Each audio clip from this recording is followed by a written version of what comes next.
Tell me about your relationship with Hard Rock, because you've had a long-standing relationship with them, and you're in New York for that. Right. Here tonight with the Hard Rock, first of all, the Hard Rock and myself have had a great, I want to say a great friendship and a partnership. So it's business and it's music, pleasure, a lot of times having a great times partying or doing a concert and all the different venues. Tonight is simply called Sing for Your Supper. And we thought on tax day, how do we bring out the new food, the drink, all the different things we're doing. I've got a brand new hotel suite. It's the biggest undertaking the Hard Rock's ever done. It's 8,000 square foot in Riviera Maya, overlooks the ocean, and it's 4,000 above and 4,000 below. They took my tour bus, my motorcycle, my guitars.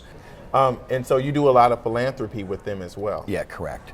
And for me, you know, philanthropy that I do, all the philanthropic stuff that I do with the Hard Rock is huge for me, being a lifelong diabetic.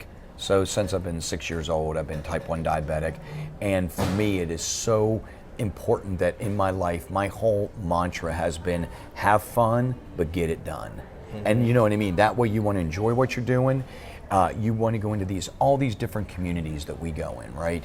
And be able to give back in those communities. And as a diabetic, I learned from my family at 6 years old, 7 years old, there was no diabetic camps. There was no other kids like me in my school, so we put together a diabetic camp with my family, and we brought in doctors and people that knew what they were doing, nurses that would help with the kids if they got sick, and we learned a lot about surviving with diabetes. Mm-hmm. Is that something that you did with the Hard Rock, or what kind Well, of? with the Hard Rock, it's a combination. The Hard Rock has their own charity, and then I take my Life Rocks Foundation, the Bret Michaels Life Rocks Foundation, and we mix it together. So a lot of the things that we do, whether it's Why Hunger, whether we're going in with Operation Homefront for our military, you know what I mean, whether it's going in and working with diabetic kids, and one of the huge things with the Hard Rock that I kick off is simply called Pinktober, and I'm the ambassador every year.